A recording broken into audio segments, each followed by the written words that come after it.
Hello, America. I'm Mark Levin, and this is Life, Liberty, and Levin. And I want to apologize in advance. From time to time, I'm going to sound like Carol Channing here because I'm not doing her as an imitation. I've been a little under the weather, and my voice is a little weird right now.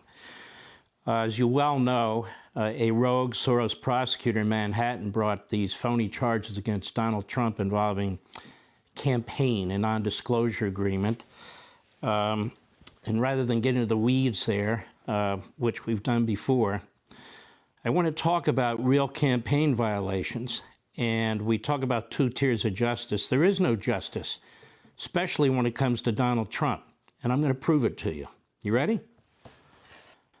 1996 fundraising scandals bring stiff penalties. Los Angeles Times.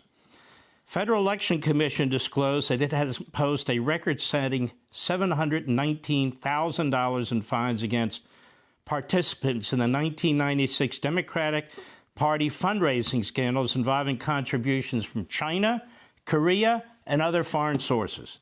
The FEC documents describe Democratic fundraisers who set specific prices for foreign nationals to make illegal campaign contributions in return for meetings with then-President Clinton, Vice President Al Gore, a Democratic financial vice chair, for example, and organizers would have to contribute a total of $100,000 in return for Gore's appearance at a Buddhist temple in Los Angeles. Those penalized include the Democrat National Committee, the Clinton-Gore campaign, the Buddhist temple, nearly 24 people and corporations acting as conduits for illegal contributions, all agreed to pay according to the documents. A total in fines would have been significantly higher, except that some of the corporations had folded and others were dummy operations with no assets, set up as conduits for money from China, Venezuela, Canada, and other foreign countries. Now, Clinton wasn't placed under criminal investigation for any of this. Janet Reno, the Attorney General, even though she had tossed a number of investigations to Ken Starr at the time, this is one she held back. And yet this was a beauty. The Communist Chinese military laundered millions of dollars into the Clinton campaign for president and the DNC. Can you imagine? No, but there's no non-disclosure agreement, so don't worry. Obama campaign fined big for hiding donors, keeping illegal donations. This is from U.S. News about 10 years ago. An FEC audit of Obama for America's 2008 records found the committee failed to disclose millions of dollars in contributions and dragged its feet in refunding millions more in excess contributions. The resulting fine, one of the largest ever handed down by the FEC, is the result of a failure to disclose or improperly disclose thousands of contributions to Obama for America during the then-Senator's 2008 presidential run, documents show. In addition to failing to report big donors and excess donations in a timely manner, the Obama campaign incorrectly dated the filings, dealing with $85 million in funds, the FEC claims. Wow. Was Obama ever under criminal investigation by a local prosecutor, let alone the feds? No. Must not have known anything about any of this. Here we have from Town Hall, Sarah Arnold. This just the other day. Obama received $30 million from CCP linked, that's the Communist Party of China, fugitive as Trump faces criminal prosecution as Democrats are politically targeting former President Trump for allegedly paying hush money, an NDA, during the 2016 presidential election. Obama's illegal foreign influence operation is flying under the radar. Earlier this week, actor Leonardo DiCaprio testified in federal court that Malaysian financier Jeho Low revealed his plans to donate up to $30 million to help Obama's 2012 re-election campaign. Did he? Is there a criminal investigation looking into this?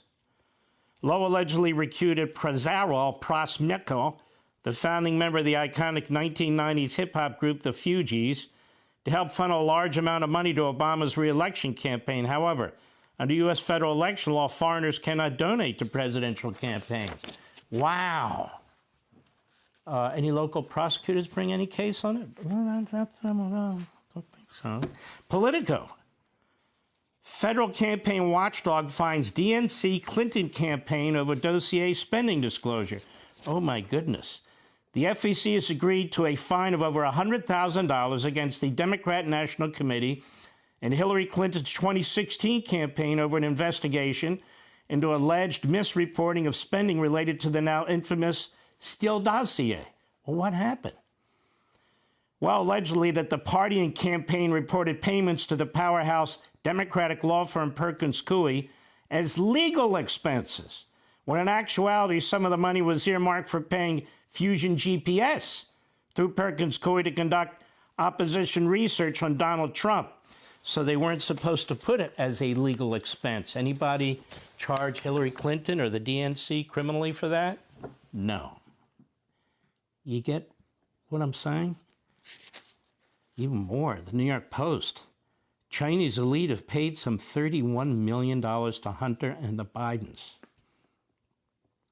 For those wondering why Joe Biden, Peter Schweitzer writes, is soft on China, consider this never before reported revelation.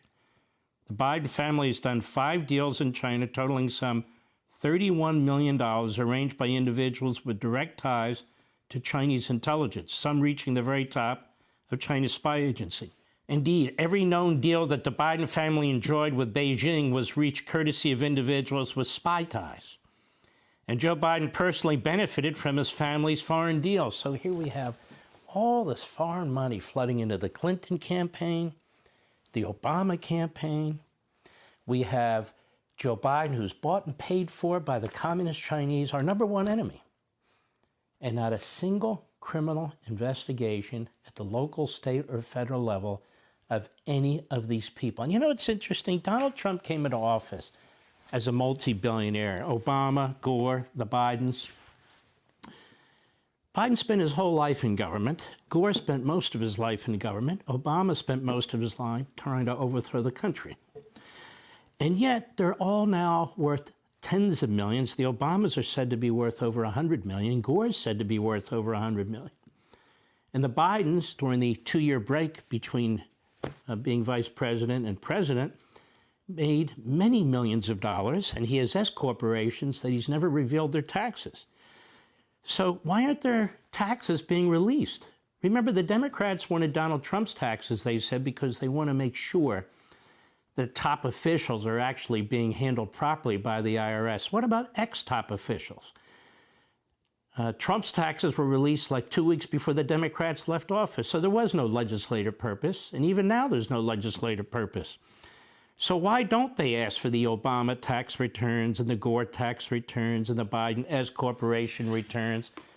Don't you think that's important? I do. Now, I want to go on about criminality and to show you how Donald Trump, believe it or not, as president has been a choir boy. Did he say a choir boy? I said a choir boy. David Burnham, formerly of the New York Times, he wrote a great book a couple of decades ago called A Law Unto Itself. And he writes about Roosevelt. The confidential government documents prove that Roosevelt and the officials around him did not hesitate to mobilize the IRS in efforts to destroy the careers of individuals they had decided were enemies. The records even show that on one occasion, an inquiry from Eleanor Roosevelt prompted Treasury Secretary Henry Morgenthau to order a tax investigation of a conservative newspaper publisher who'd become one of the Roosevelt administration's leading critics. Roosevelt unleashed the IRS against Andrew Mellon, who was Treasury Secretary during Coolidge administration and others. Probably the single most brazen display of FDR's administration's willingness to use the tax agency for political purposes was its attack on Andrew Mellon, the millionaire capitalist who served as Republican Secretary of Treasury from 1921 to 32. So he ordered his first director of the Criminal Investigation Division to go after him, and they went after him for years and years and years, criminally, civilly, and he was innocent. But that poor guy, Mellon, was harassed for years. Burnham explains Roosevelt was a driven man. He didn't hesitate to adopt questionable tactics to maintain his power.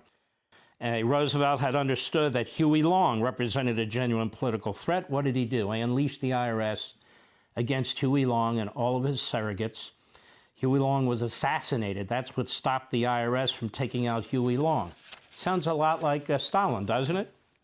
Sounds like it. Maybe it is. He also helped a loyal congressman from Texas, you may have heard of him by the name of Lyndon Johnson. He became a target of the IRS for failing to properly report income from his campaigns.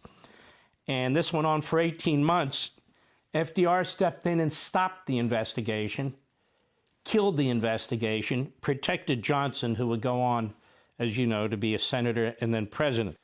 Kennedy administration was also notorious for misusing confidential IRS and FBI information and for targeting Martin Luther King as a spy by the FBI. Nudged by Kennedy and with the knowledge of Attorney General Robert Kennedy, they went after groups on the right, using the IRS as well. The abuses also reached into the FBI. Indeed, the FBI tracked virtually every move of Martin Luther King. The FBI began secretly tracking King's flights, watching his associates. In 1963, a month before the March on Washington, Hoover filed a request with Robert Kennedy to tap King's and his associates' phones. Robert Kennedy approved it. This was done with John Kennedy's knowledge. Under Lyndon Johnson used the FBI, the IRS, and the CIA to go after civil rights groups that he didn't trust, to actually spy on the Democrat convention in Atlantic City to see what the Kennedys were saying about him. He sent a group of FBI agents there to monitor the anti-war groups and the civil rights groups, and Martin Luther King's phone in his hotel room was bugged as well. He even bugged Hubert Humphrey's phone to see what his vice president was saying on the campaign trail about the Vietnam War. So it's absolutely incredible what past presidents did and got away with. Under Obama, of course, there was no causal connection, but the IRS was used to go after Tea Party organizations that had been very hurtful to him in the 2010 election, you might recall. And, of course, the FBI was used during the Obama administration and Biden administration, Obama-Biden, to spy, I would argue, on the Trump campaign. Trump is a choir boy. Trump never did this stuff. Meanwhile, women were bringing in and out John Kennedy's office, an East German spy who they had to hustle out of the country, a mob boss's girlfriend, a 16-year-old intern. It's disgusting. And LBJ was even worse. The abuse of women and so forth in the Oval Office. So put things in context, ladies and gentlemen, what's going on in Manhattan and Atlanta. Ooh, Trump called and said, can you find some votes? That's perfectly legal. Or Trump and the documents. He didn't sell them. He didn't give them away. They were at Mar-a-Lago. They were under the protection of the Secret Service. And this outrageous attempt to tie him to violence on January 6th and to preventing the transfer, of one government to the next. Hey, Sean Hannity here. Hey, click here to subscribe to Fox News YouTube page and catch our hottest interviews and most compelling analysis. You will not get it anywhere else.